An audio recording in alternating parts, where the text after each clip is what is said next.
The other day I was driving and I heard Garrison Keillor on the radio in the morning. He does this lovely thing with the poetry in the morning. And he gave a quote from Henrik Ibsen, who wrote Enemy of the People, which you should read. If you haven't read that and you're interested in fluoridation, you should definitely read that. But he gave a quote from ghosts. It's not only what we have inherited from our father and mother that walks in us, it is all sorts of dead ideas and lifeless old beliefs and so forth. They have no vitality, but they cling to us all the same, and we cannot shake them off. Whenever I take up a newspaper, I seem to see ghosts gliding between the lines. There must be ghosts all the country over, as thick as the sands of the sea. And then we are, one and all, so pitifully afraid of the light.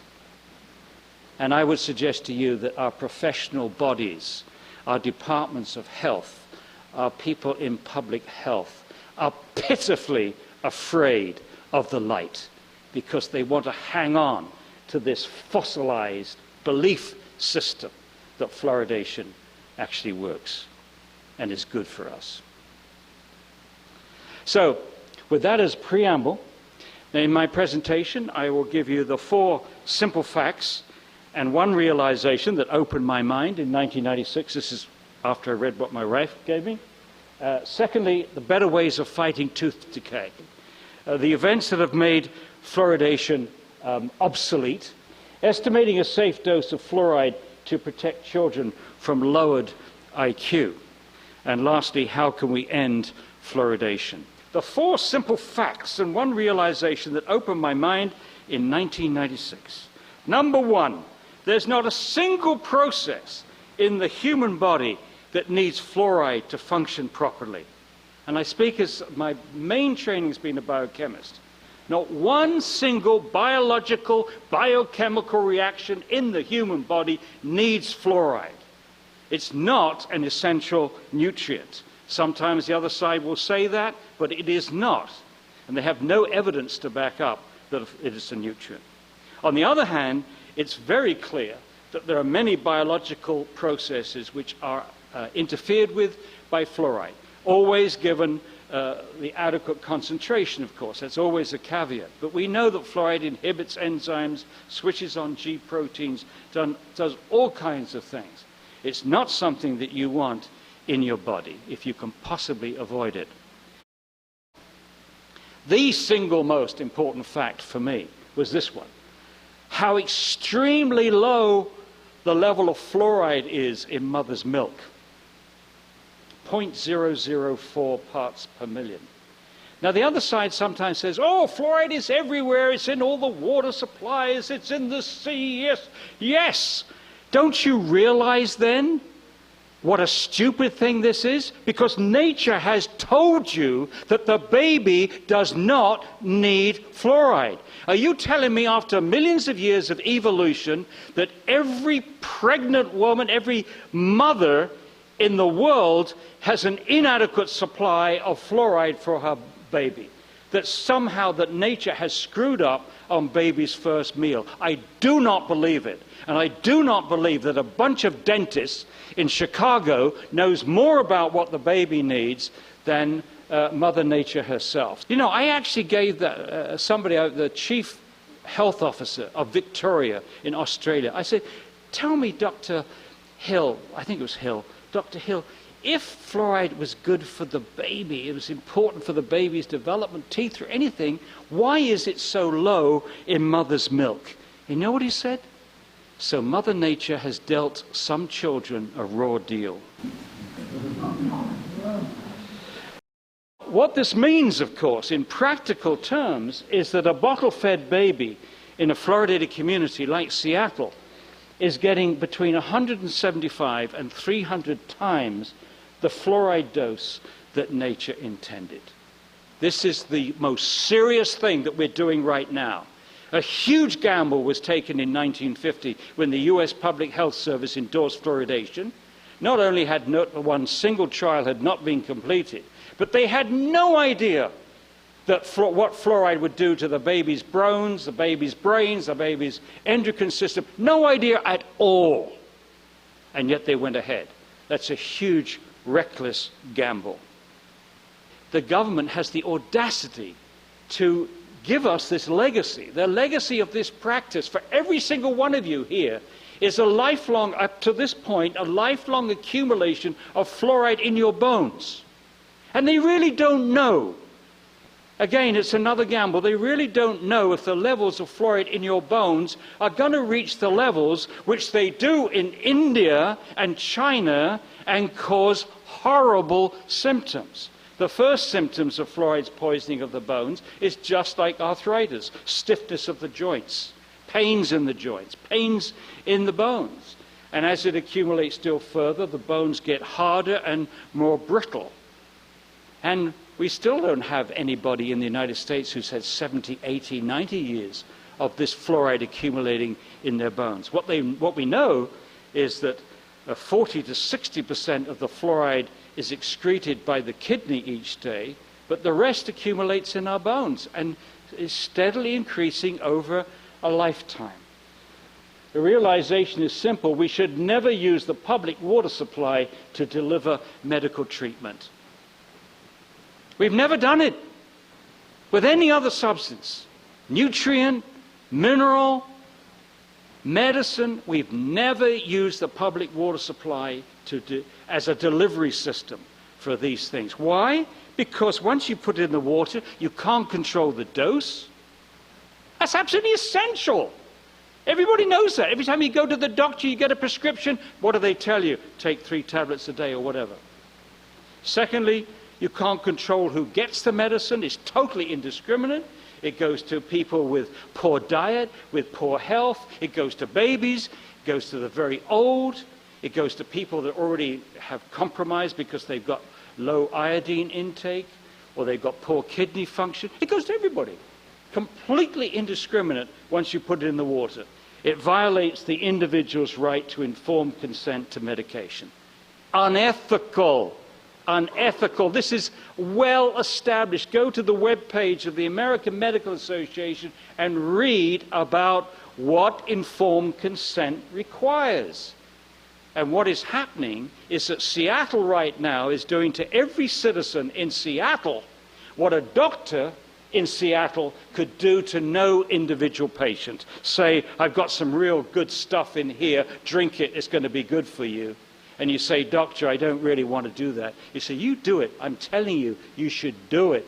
If you put any pressure on the patient to take that, he could lose his license or she could lose her license. Absolutely preposterous. So many things are preposterous about this. And when you get to the end of it, your judgment is going to be, is this guy Connett preposterous? Is he crazy? Are these other opponents of fluoridation crazy? Or has my government gone crazy? Could I possibly believe that the Center of Disease Control, the American Medical Association, the American Dental Association, the World Health Organization, all the professional bodies, the American Public Health Association, have they all got this wrong? It's preposterous. Yeah, I hope I can convince you at the end I'm not the preposterous one. What's been going on for 68 years in this country is preposterous, and what's more, it's a massive betrayal of the public's trust. A massive betrayal of the public's trust. This is what Queensland Health said teeth look like from a fluoridated community. And this is what teeth look like without exposure to fluoridated water. That is fraud. That is fraud. What they've taken there is baby bottle tooth decay, which fluoridation can no way reduce that effect. The better ways of fighting tooth decay. The vast majority of countries do not fluoridate their water. And guess what? Here we go. 97% of Europe does not fluoridate its water. 4 of those countries fluoridate their salt. But according to the World Health Organization, tooth decay in 12-year-olds is coming down as fast in fluoridated countries as non-fluoridated countries. So here is tooth decay then coming down from, in this case, the 70s to the 2010. These countries are all fluoridated. And in these countries, they tell people, look at tooth decay here. Since we started fluoridation, look, the tooth decay is dramatically dropping. That's why fluoridation is so successful. Then you go to these countries which are non-fluoridated, and the tooth decay is coming down just as fast, if not faster. A better strategy. Most of the tooth decay is concentrated in low-income families. 80% of the tooth decay in the United States occurs in about 20% of the population. And this is the population of low-income families. So they're right to target these families, they've just got the wrong strategy. Now we need to target those families with better dental education and better diets. And they do not need to swallow a substance that could put them in greater disadvantage, because fluoride's toxic effects are made worse by poor diet, something I've already mentioned. Everyone agrees that fluoride's benefits are mainly topical. Thus, it makes much more sense to provide topical treatments, either in the form of fluoride varnishes or in the form of simply brushing with fluoridated toothpaste. Simple stuff. Better still, I would encourage the use of xylitol toothpaste. Xylitol is a natural sugar, and we produce it in our own bodies at about 15 grams a day. This sugar prevents the bacteria that cause tooth decay from sticking to a surface, and they wither away. So it's a nice bactericide, if you like, because it hurts them but doesn't hurt us. It's been used successfully in Scandinavia and Japan for many, many, many years. So in Wichita, Kansas right now, they're experimenting giving children xylitol mints, one in the morning, one in the afternoon, specifically targeting schools in low-income areas. And it's working. Now in Scotland cannot fluoridate, but the Scottish government opted in 2005 a dental plan called the Child Smile Programme. And what they're doing in this program is school-based toothbrushing schemes. They teach kids how to brush their teeth in nursery schools. They're offering healthy snacks and drinks to the children. They are giving oral health advice to children and families on healthy weaning, diet, teething, and toothbrushing, annual checkups and treatment if required, and then finally fluoride varnish applications. This is all from the Scottish government. The proportion of children aged 4 to 6 without obvious dental decay has risen from 42.3% in 1996 to 67% in 2012. And this is attributed to toothbrushing, those early lessons. The proportion of children aged 10 to 12 without obvious dental decay rose from 52.9% in 2005 to 69.4% in 2011 and 72.8% in 2013. They are way ahead of their target. Their target was like a 70%. They're over that already. And this is a very simple, very elegant program. And we're talking now low-income kids in places like Glasgow. Glasgow researchers found that the scheme had reduced the cost of treating dental disease in 5-year-olds by more than half between 2001 and 2010. This is just one country in Europe. Most of Europe is not fluoridated. Before they spend another penny of money to promote this practice, we're talking about the Center of Disease Control that spends millions of taxpayers' dollars each year promoting this practice. They should take a fraction of that money, go to Europe, and find what they're doing in Europe to fight tooth decay successfully without forcing fluoride in everybody's drinking water. That would be a good use of taxpayers' money. In short, our kids need more brushing, more fruit and vegetables, less sugar. Less sugar means less tooth decay and less obesity. Less obesity means less diabetes, fewer heart attacks. In other words, education to promote less sugar is very good investment. You put the two campaigns together, fight tooth decay, fight obesity in the same stroke. yank those soft drinks out of schools, and do everything we can to educate parents to cut down on the sugar crap that they get all day long. We need education, not fluoridation, to fight tooth decay and obesity. Part 3, the events that have made fluoridation obsolete. There are quite a number of them, some more serious than others. Event 1, but starting in 1982, appeared in a number of leading journals like Science and Nature, articles which indicated that tooth decay was no different in fluoridated and non-fluoridated communities. And these articles, Leverett in Science in 82, Cahoon 84, 85, 87, his work was done in New Zealand, Dissendorf in Australia in Nature of 1986, Gray in Canada. All these articles look at, strangely, finding the little difference in tooth decay between those communities with or without fluoridation.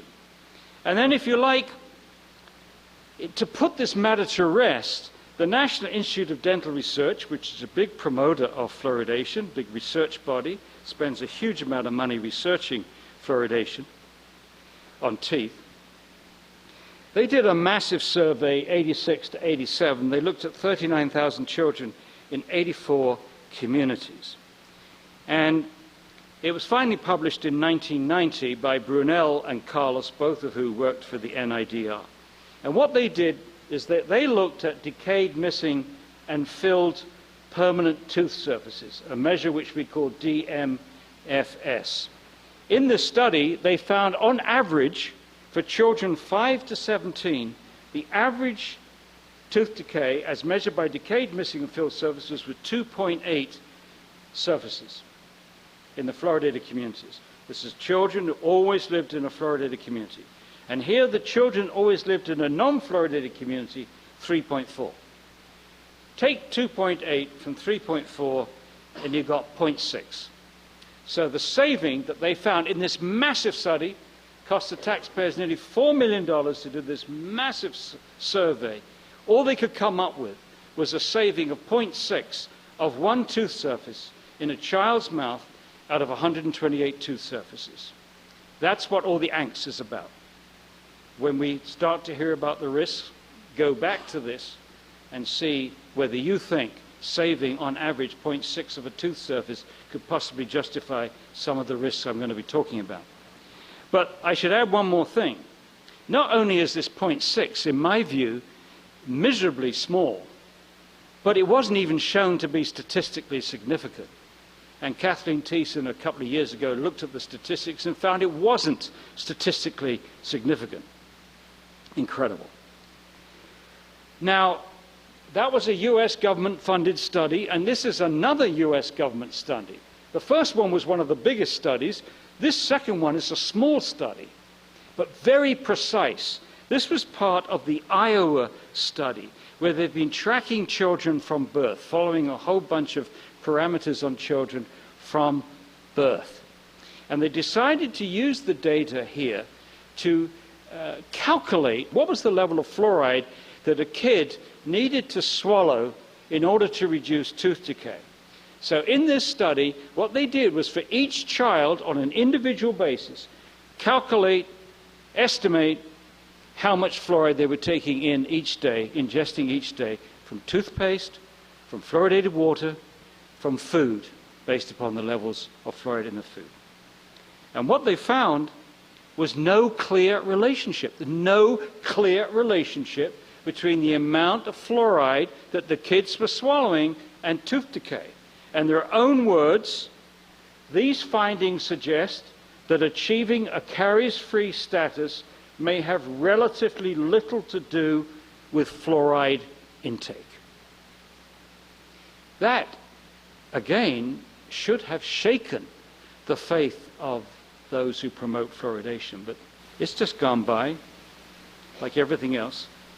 The claim that swallowing fluoride lowers tooth decay is still unproven.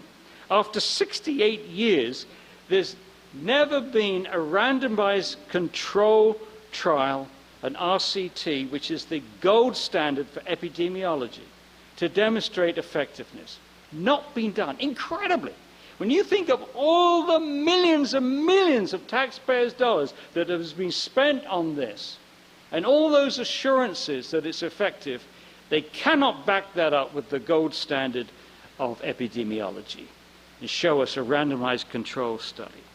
Instead, we are left with grade B studies, second-rate studies, and the reason they're grade B is there's so many parameters, there are so many different parameters that affect tooth decay that to actually match two communities exactly, except for the amount of fluoride they're getting in the water, is practically impossible to control for all these variables.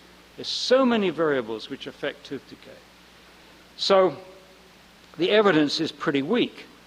Now, the second event probably explains everything I've said up to this point on event one.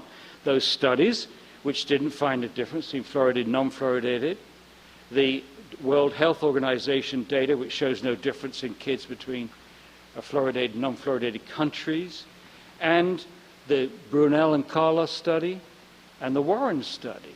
All of these can be explained by this next event. In 1999, the Center of Disease Control, the big promoter of fluoridation in the United States, conceded that the predominant benefit of fluoride was topical, not systemic. And let's have a look at the exact quote so that you know what we're looking at here. This is the big promoter of fluoridation, the Center of Disease Control, Oral Health Division.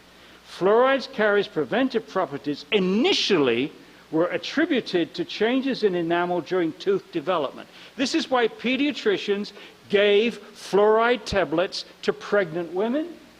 This is why they gave drops to babies, all in the hope that the fluoride in the enamel will build up in the teeth under the gums so that when they erupted into the oral cavity, they would be more resistant to acid attack from the bacteria breaking down sugar. That was the mechanism that was believed for 50 years. And then they said, whoops, we're sorry.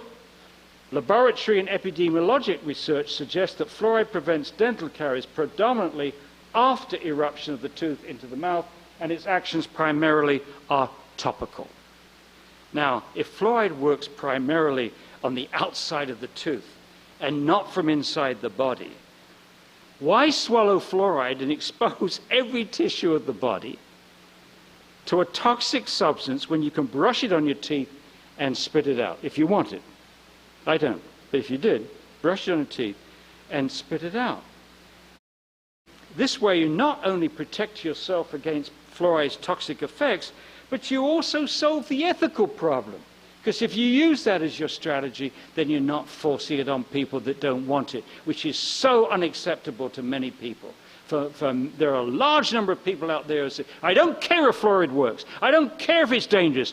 I don't want the government telling me that I have to put this substance in my body when I don't want to put it in my body. That's where that's one single argument where you can get around that argument tomorrow. In 1999, then, fluoridation should have ended. Right there, when the #1 promoter of fluoridation admitted it worked topically and not systemically, or predominantly topically, that's when they should have changed their strategy to the one now being used in Scotland. But they didn't. Why not? Event number 3, in 2006, the US National Research Council published its 3-year review. The remarkable thing about this review was that the panel chosen to look at the toxicology of fluoride in water and examine EPA's safe drinking water standards was the first balanced panel ever selected in the United States to look at anything to do with fluoride. They had 3 pro-fluoridation, 3 anti-fluoridation, and 6 who had not declared their position publicly. They expected to get this report out in 1 year, but it took them 3 years. There it is, fluoride in drinking water, a scientific review of EPA standards. You can get this online and search it for free. They showed in this review, and they didn't look at fluoridation per se, Their task was to look at fluoride's toxicology with little attention to the dosage involved. They looked at animal studies, they looked at biochemical studies, they looked at clinical trials, they looked at human studies. And what they found is that fluoride causes many health problems. That's not the argument. The argument is whether fluoridation causes any health problems. Or the way I'd like to frame it is this: is there an adequate margin of safety from the levels which we know causing harm in India and China and other places with high natural levels? Is there an adequate margin of safety to protect not the average person, but all our citizens from that effect, drinking fluoridated water? That was the key question.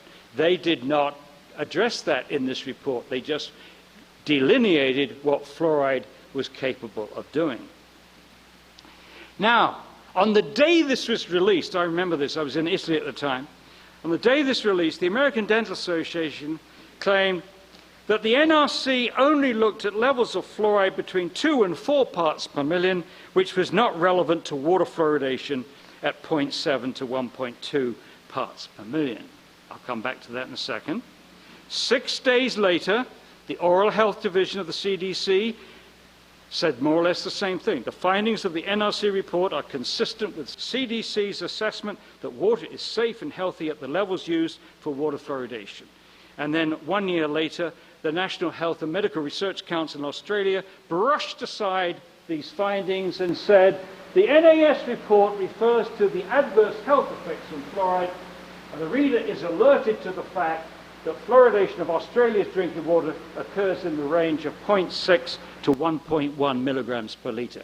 With that having been said, they completely ignore the 500 pages of this report.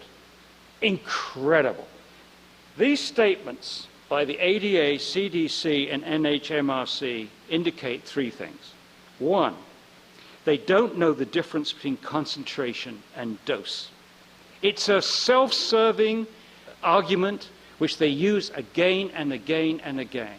They say, show me the study that's been done at 0.7, 0.8, or 1 part per million, which has caused harm. And wink, wink, nudge, nudge. They know very well that they're not doing these studies at the levels of fluoride in the drinking water in Australia, in New Zealand, in Ireland, in Canada, in the United States. So that in itself is a self-fulfilling prophecy. They know they don't have many epidemiological studies.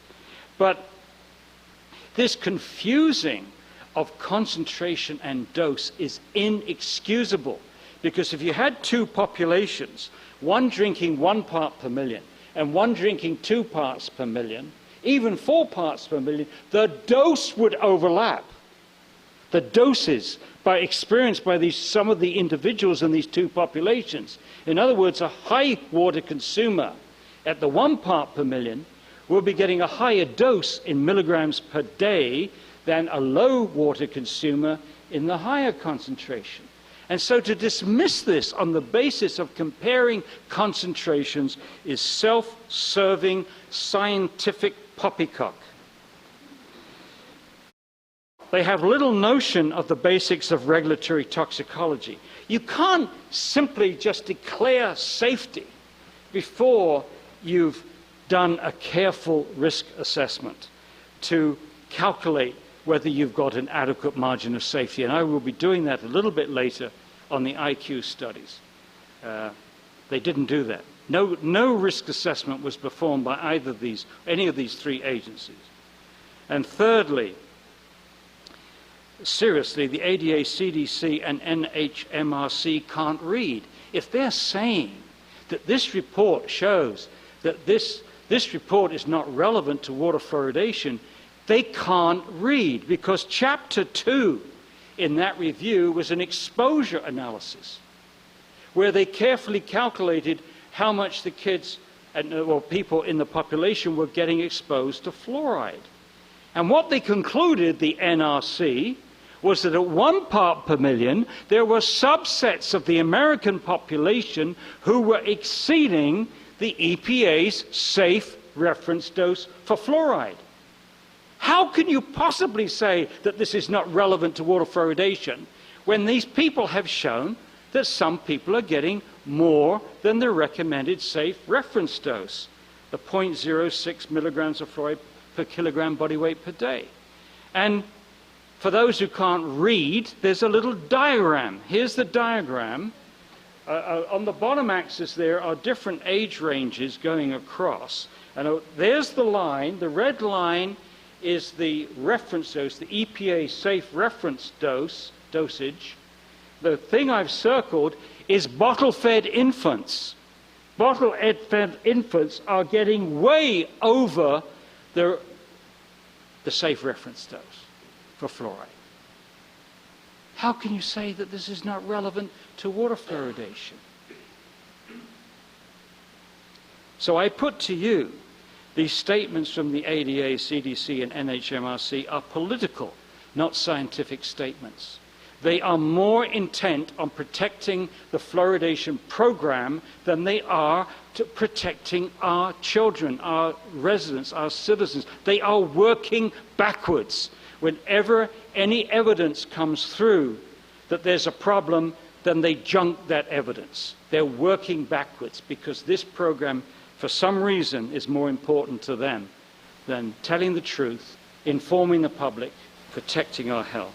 The propaganda used by public health officials. This is the thing which upsets me more than anything. I see absolutely no justification for a civil servant, somebody who's paid by the taxpayer, to spin, massage, or even lie to the public. That's just unacceptable. There are public relations agencies which will do that for any organization, any industry. But it shouldn't start with the civil servants. Maybe the politicians can spin and massage. They are in charge of policy, but they should be fed accurate, objective information, and that is not happening with the public health service in this country and public health agencies in the various fluoridating countries around the world. Event 4, in 2010, the CDC again published dental fluorosis figures that confirm that American kids are being hugely overexposed to fluoride. And to put this into context, the early promoters of fluoridation made it quite clear that at 1 part per million, 10% of the kids would have very mild dental fluorosis. What does that look like? 10%. They said this wouldn't be recognized by anybody but a dentist. This is the one extreme range of dental fluorosis, the worst of very mild, okay? But at the other end, what you would see are white cusps on the edge of the teeth. It's symmetrical. And, okay, so that's what they thought. That 10% of kids would have this, or something like it, and that was justified, that this was the trade-off for reducing the kids' tooth decay. So what did the CDC report in 2010? They reported that 41% of all American children, that's both living in fluoridated and non-fluoridated communities, had dental fluorosis. And not all of it in the very mild. You see the very mild there? 28.5%, not 10%, 28.5%. But look at that, 8.6% mild. Mild is up to 50% of the enamel impacted on the affected teeth. And moderate or severe, 3.6%, that's 100% of the enamel impacted. We could argue about whether this is a health effect, whether it causes psychological damage for kids who don't want to go on a date.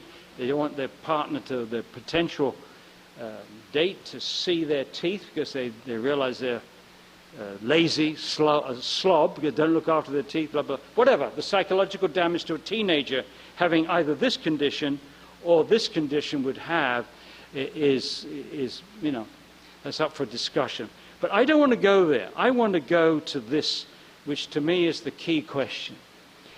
When fluoride is damaging the baby's growing tooth cells, causing this condition, dental fluorosis, and this is by a biochemical mechanism. This is an internal mechanism. It is a systemic effect, not like the benefit, which is largely topical. This comes from inside the body. What's it doing to other developing tissues? And that's a question that was not addressed comprehensively, satisfactorily, before all these professional bodies, following in her master's footsteps, the US Public Health Service endorsed fluoridation in 1950. So, event 5, since 1991, extensive evidence has emerged that fluoride damages the brains of both animals and humans. And I do mean extensive. There's a huge weight of evidence on our side which is not counteracted by the proponents. Over 40 animal studies shows that fluoride damages animal brain. 19 animal studies shows that fluoride interferes with the animal's learning ability, memory. They dose the animals fluoride and show they perform less well in mazes and, you know, all the little tasks they set animals, well established. 12 studies which shows neurobehavioral deficits. 3 human studies which shows that fluoride damages the fetal brain. And lastly, 38 out of 44 published studies indicate that fluoride is associated with lowering of IQ. And then Zhang, and I'm particularly fond of this IQ studies because Zhang controlled for a lot of those confounding variables, which they claim he didn't, but he did. And I'm interested because I went to the villages in China where these studies took place. These villages had a very stable population for hundreds of years, the same occupations, rural farmers, same housing conditions, same diet, same lifestyle, same schooling, everything that you think of was the same in these villages. And Zhang also controlled for lead exposure and iodine intake, and he's just published another paper to show that as far as arsenic was concerned, there were higher levels of arsenic in the low fluoride village than the high fluoride village. So arsenic was not a confounding factor. What he found was a drop of 5 to 10 IQ points across the whole age range, and the whole IQ curve was shifted over. The black line is the low fluoride village, less than 0.7 parts per million. The magenta line, the village between 2.5 and 4.5 parts per million. And the estimated threshold at which this lowering occurs is 1.8 parts per million, according to Zhang, 1.8 parts per million. Now, the Harvard review. Many of these studies have been published in out-of-the-way Chinese journals. Fan has spent a lot of money getting many of these IQ studies translated. They used some of our translations here, and some of the others have been published in the journal Fluoride, which they completely ignore. But anyway, Choi and Grandjean and a couple of others did a meta-analysis on 27 of these studies. They could do that because the methodology was more or less the same, comparing the IQ of children in the high fluoride village with the low fluoride village. In a couple of cases, it was fluoride from coal burning, but in most of the cases, it was from fluoride in the water. The study was published in Environmental Health Perspectives, which is one of the leading environmental health journals in the world. They acknowledge what nearly everybody has said about these studies, is that we would all like more information about what they did. These are often short articles, and we would want to make sure that they controlled for all the confounding variables. So there are weaknesses in these studies. And just as there are weaknesses in the studies which purport to show that fluoridation works. But nevertheless, what they also concluded, that the results, these were done in different parts of China, in India, in Mexico, and Iran. So many different places these were done. And out of those 27 studies, 26 of them found the same result, a lowering of IQ in the high fluoride village. It's remarkable to get such consistency in something where the studies are distributed over a large geographical area. And the average lowering of IQ in these 26 studies was 7 IQ points, which is substantial, as you'll see in a moment. Now, the promoters claim that you can ignore these studies because the concentrations used in the high fluoride villages were too high. The concentrations, remember the same thing again, in comparing concentrations, not bothering to calculate the dose, but comparing concentrations, they said they're very high. Most of the proponents have referred to two of the studies which were as high as 11 parts per million. What they failed to point out is the other 25 studies were less than 10 parts per million, and 9 of the studies were less than 3 parts per million in the high fluoride village. And that less than 3 parts per million does not give you an adequate margin of safety to protect all our kids drinking water between 0.7 and 1.2, which I shall demonstrate in a moment. But as I've already stressed, comparing concentrations is simplistic and self-serving. What is needed is a margin of safety analysis, which I shall now do. Now, the goal is to estimate a safe dose of fluoride which we could confidently predict, based upon these studies, would protect all children in a large population from lowered IQ. This is a standard procedure that the EPA has to do whenever it's looking at the toxicity of a substance and protecting the population. Remember, our task is not to protect the average person, but to protect the most vulnerable.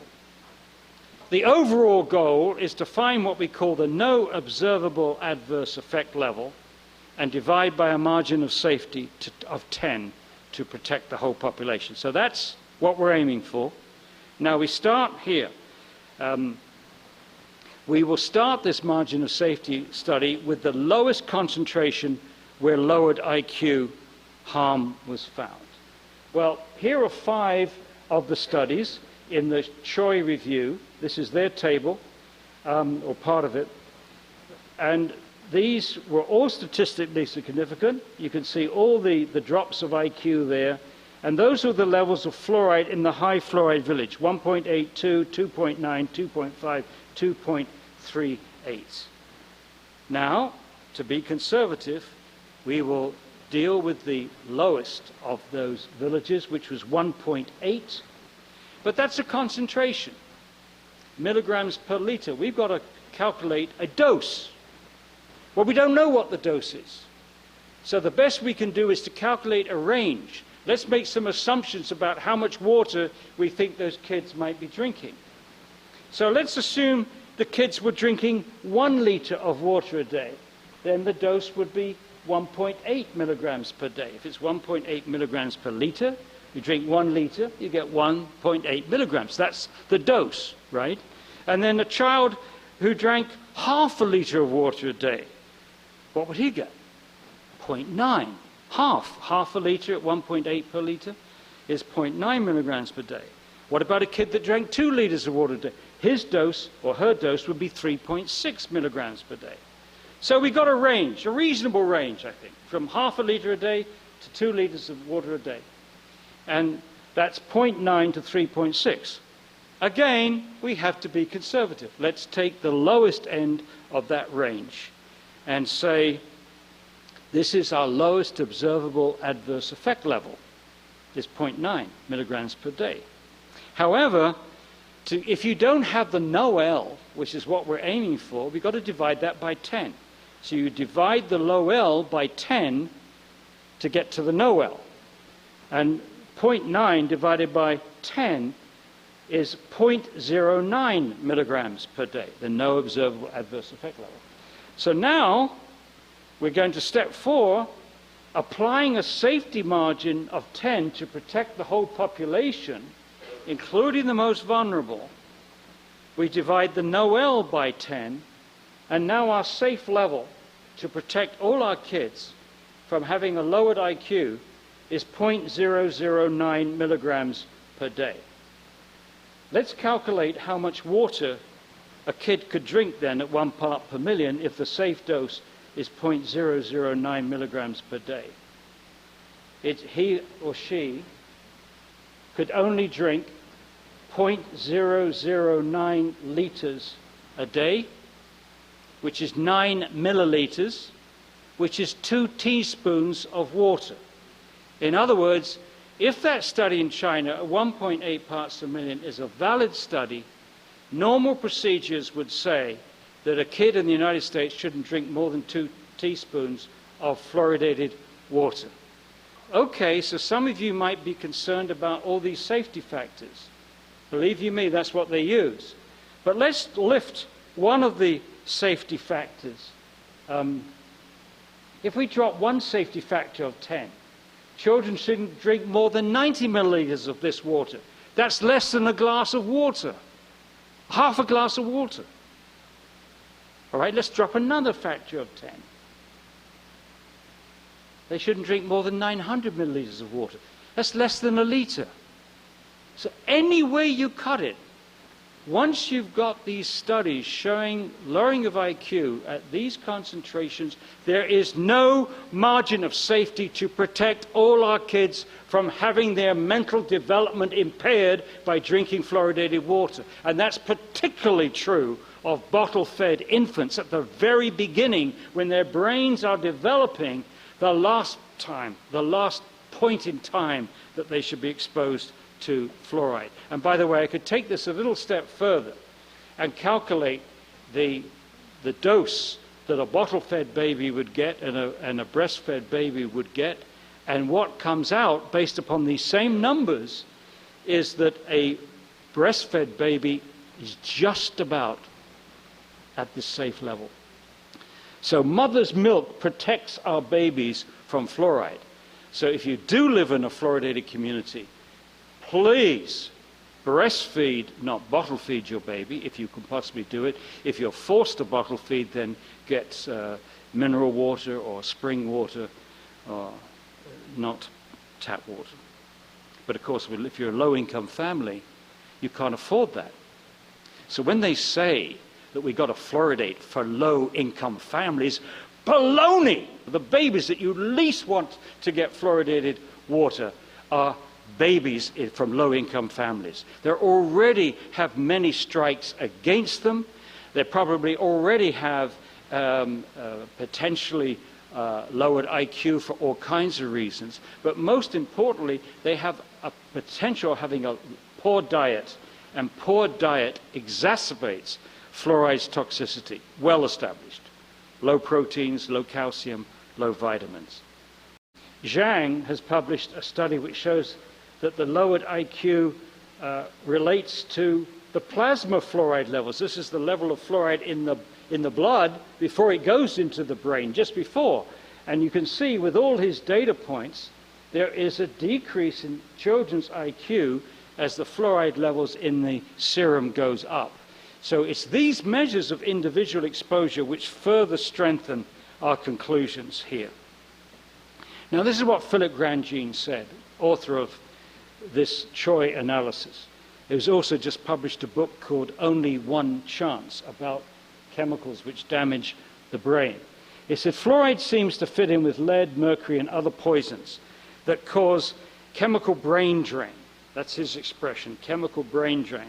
The effect of each toxicant may seem small, but the combined damage on a population scale can be serious, especially because the brain power of the next generation is crucial to all of us. And now I want to use a series of pictures to illustrate what he's getting at here. And incidentally, he's used these same pictures, are better drawn than mine, in a videotape that's available on the web, so you can look at his explanation. But basically, IQ follows a normal distribution curve, the bell-shaped curve. The bell, the heart of the bell is the average. Most people have an average. If you're looking at height, weight, or in this case IQ, most people will be around the average value. But look at the two tails of this bell-shaped curve. And the green, the area under the curve, that's the number of kids above an IQ of about 130. Those kids are very bright or geniuses. So if you look at the green area as a fraction of the total area under that curve, that's the fraction of kids in any population which is going to be very bright, going to be genius level, okay?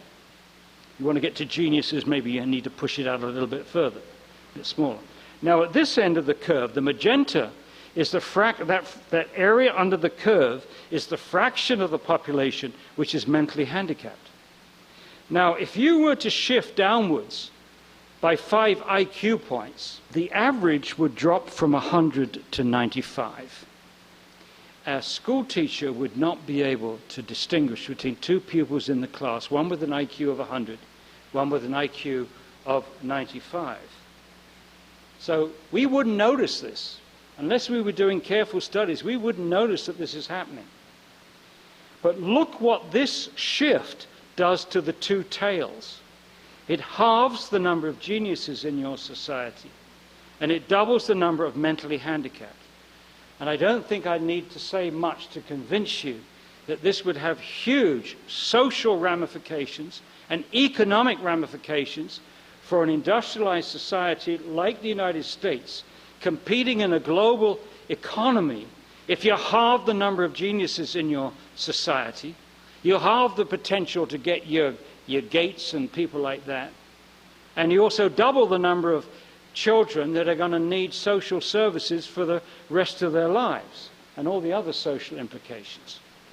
So I think it's clear that once you know that a chemical used in daily lives has this potential of shifting the IQ downwards, how much proof do you need before you say, oh my God, stop it? Now, if this was a chemical byproduct from some process that we were really keen on, supposing it was a contaminant from Silicon Valley, where they're making all these computers which we want so desperately, you'd know it would be tough, wouldn't it? Tough to say, here's something that's an incredible boon to the economy, but we've got to stop using it because it might be lowering the IQ of our children.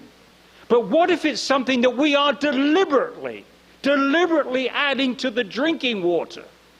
How much do you need before you turn off the tap? How much more information do you need than 200 or 300 animal and human studies to turn off that tap? Where are the doctors in this country? Where are the people in education in this country? Where are the public health authorities in this country if they can't see that? That's why you should be getting angry. That's why you should be getting organized and bash these heads of these civil servants of yours and your counselors to stop this foolish practice. Thank you. They asked Cesar Chavez, the great workers' union leader, Cesar Chavez, Cesar, how do you organize? He said, one person at a time. But Cesar, tell us, how do you organize? One person at a time. It's got to be one open mind at a time, leading to one community at a time. Affecting change is like driving a nail through a piece of wood. The expert can sharpen the nail. To affect change, you need the hammer of public opinion. That's the teamwork here. I and people like Bill Osmondson and other experts, we can sharpen the nail, but now you have to take the hammer and drive those nails home. Well, first of all, we've got plenty of resources. You've got the NRC report, which is the Bible of toxicology on this subject. You've got our book. You've got our webpage, 50 Reasons to Oppose Water Fluoridation, which is available online from our webpage, fluoridalert.org. You've got a 29-minute video, Professional Perspectives on Fluoridation. That's 15 scientists articulating this. People have produced this DVD in hundreds. Go to the webpage, download it. If you can't download, get somebody under 12. They'll be able to do it for you.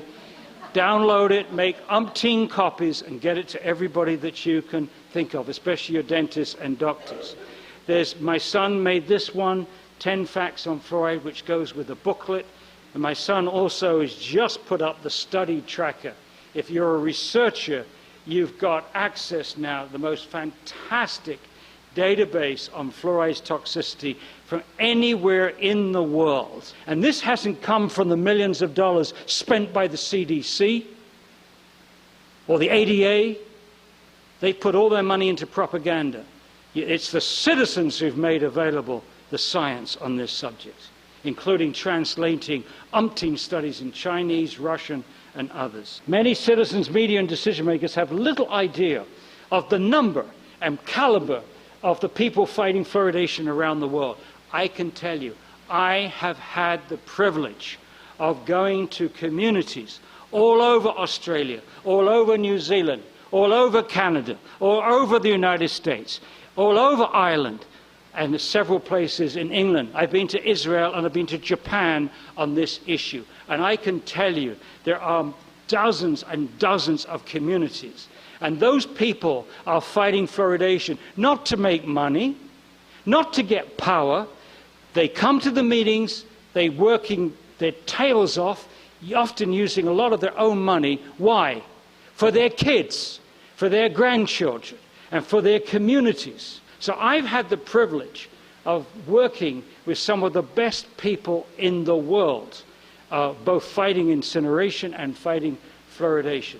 There's little difference from what I see this end. It's exciting, but it's invisible. I see it, but most of you do not see it. Most of you see this as a marginalized group struggling, battering your heads against the local brick walls and the local councillors, etc., the local health department. You see it as an impossible task. That's why we are making this visible.